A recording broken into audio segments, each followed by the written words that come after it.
তাদের খাবার, তাদের থাকার জায়গা, তাদের পানি, তাদের শিক্ষা, চিকিৎসা সম্পূর্ণ কিছু তারা এই মানবিক সহায়তার উপরে তারা নির্ভরশীল। অর্থাৎ আমরা যারা অর্গানাইজেশন রোহিঙ্গা ক্যাম্পে কাজ করি, আমাদের এই বিদেশি বা বিভিন্ন সহায়তার উপরে তারা নির্ভরশীল। তো এই তাদের আসলে একটা বছরে তাদের কতটা টাকার প্রয়োজন এবং কোন কোন খাতে কত মানুষের সহায়তা, এইটার জন্য জাতিসংঘের বিভিন্ন সংস্থাসমূহ, এটা বর্তমানে ইউএনএইচসিআর লিড করছে, তারা একটা পরিকল্পনা প্রতি বছরই করে, সেটা 2018 সাল থেকে শুরু হয়েছে। এর নাম হচ্ছে জয়েন্ট রেসপন্স প্ল্যান, বা আমরা বলছি যে যৌথ সারাদান পরিকল্পনা। অর্থাৎ কিভাবে তাদেরকে এই বিভিন্ন ধরনের খাদ্য, চিকিৎসা এভাবে তাদের সহায়তা করা হবে। তো এটা একটা কম্প্রিহেন্সিভ প্ল্যান। এই প্ল্যানে কি আছে সেটা আমরা গত বছরের অ্যানালাইসিসটা নিয়েছি, কিন্তু এই বছরেরটা যেহেতু 20 তারিখে পাবলিশ হবে, এর আগে তারা আসলে প্রকাশ করেনি। তো গত বছরের অ্যানালাইসিস এবং পূর্বের অ্যানালাইসিস গুলো নিয়ে এসেছি। এই বছরের সেই জিনিসগুলো আমরা মনে করছি যে এই জিনিসগুলো অব্যাহত থাকবে। আমরা দেখতে পাই গত বছরের জেআরপিতে টোটাল ফান্ডিং এর পরিমাণ ছিল প্রায় 934 মিলিয়ন ডলার।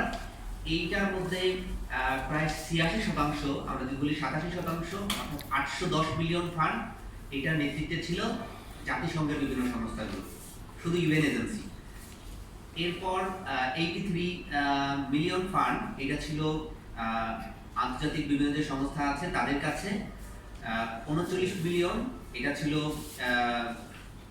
আমাদের ন্যাশনাল এনজিওর কাছে, এবং মাত্র 0.58 মিলিয়ন ফান্ড ছিল স্থানীয় এনজিওদের কাছে। তো এইটা যদি আমি দেখি যে এইটা শুধুমাত্র এই তহবিলটা 91% তহবিল আছে মাত্র 10টা সংস্থার কাছে। অর্থাৎ এখানে অধিকাংশ তারা ইউএন এজেন্সি। যে এই পুরো তহবিলটা, অর্থাৎ রোহিঙ্গাদের যে কার্যক্রম পরিচালনা হচ্ছে, এটা পুরো নেতৃত্ব দিচ্ছে জাতিসংঘ। এর মধ্যে সবচেয়ে বেশি টাকা আছে ডাব্লিউপির কাছে, কারণ তারা মূলত রোহিঙ্গাদের পুরো খাবারের দায়িত্বটা তাদের কাছে। এরপরে আছে ইউএনএইচসিআর এর কাছে, তাদের 21% তহবিল। আইওএম এর কাছে প্রায় 14%, ইউনিসেফ এর কাছে 11%, ইউএনএফপি এর কাছে 4%। এরপর বিভিন্ন আন্তর্জাতিক সংস্থার চেয়েও ব্রাকের কাছে বেশি, ব্রাকের কাছে 3%।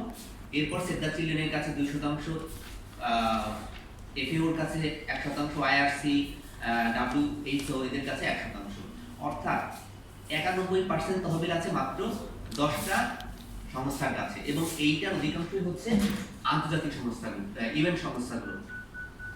অর্থাৎ আমরা মনে করছি কি জিআরপিটা এটা একটা পুরোটাই জাতিসংঘের কাছে নিয়ন্ত্রণাধীন, এবং তারা এটা ডমিনেট করছে।